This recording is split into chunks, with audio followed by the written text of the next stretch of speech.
This terrible mystical story happened back in Soviet times at the end of the excess century in one of the morgues. The dissector Gerasimov, performing an autopsy of the corpse, was accidentally pushed by the orderly Chuganov, an old alcoholic who was kicked out of the university at one time for drunkenness. After completing the autopsy, Gerasimov unexpectedly found a small cut on his right glove. Apparently, when he was pushed by an orderly, he injured his hand with a scalpel.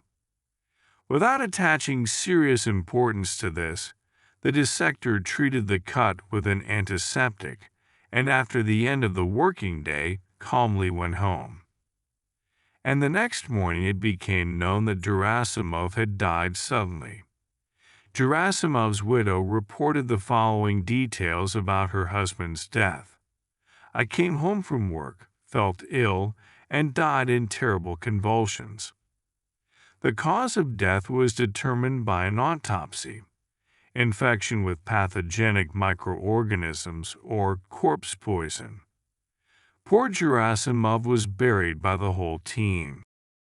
And a couple of days after the funeral, strange things began to happen in the morgue. At night, the watchman in the silence of the deserted building heard the sound of someone's footsteps and the creak of doors being opened. One day, the watchman Brichkin, who was dozing off, was awakened by a heavy knock.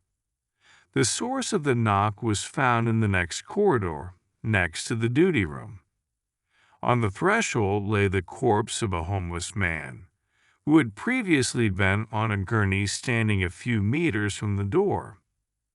Soon, conversations about nighttime incidents reached the head of the morgue, Kaprianov. On this occasion, he spoke at the general meeting. "Comrades, we are all well aware that our collective is participating in a socialist competition," Kaprianov thundered. "So, as a leader, as a communist, finally, I demand to stop spreading superstitious rumors that can damage the authority of our team and cause fair complaints from higher authorities." But soon an event happened that caused a scandal. One night, the residents of the surrounding houses were awakened by terrible screams. The social activist Tumanian, who looked out of the window, saw such a picture. A person in a white coat was running down the deserted street from the morgue, screaming hysterically. The public man identified her as the orderly Chuganov, a well-known drunkard and rowdy in the neighborhood. The morgue worker was being chased by someone. Tumanian, trembling with indignation, dialed 02 and tapped the attendant. A super cynical violation of public order. Take appropriate measures. The squad that arrived at the scene found the doors of the morgue wide open, and the absence of the orderly Chuganov at the workplace, who was replacing one of the guards that night. Kaprianov was notified about the emergency, who immediately went to the scene. In the morning it became known that Chuganov was caught by the police and sent to the nearest Durka.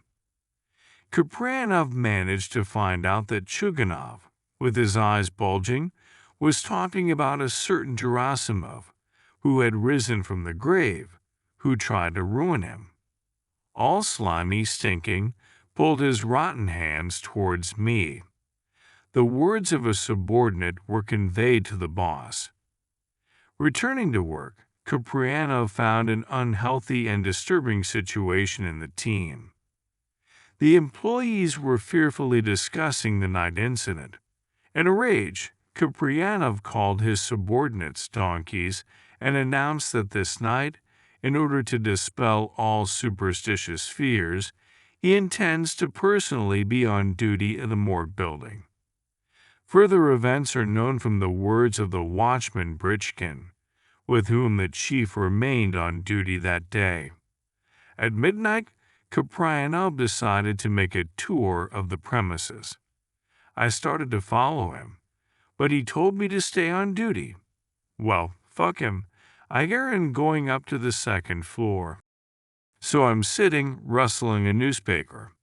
And suddenly it seemed to me that someone quickly slipped past the open door of the duty room in the corridor. What the hell, I think? I looked out. The front door was locked. There was no one in the corridor, and only at its far end, where there was a turn and a staircase leading to the second floor, a vague silhouette flashed by, and on the stairs Kaprianov's footsteps were heard coming down. I felt uneasy. And then there was such a terrible scream, from which the blood froze in the veins. Kaprianov shouted.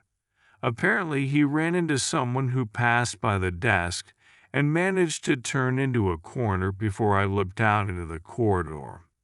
I fainted from fear. When I came to, there was a ringing silence in the morgue.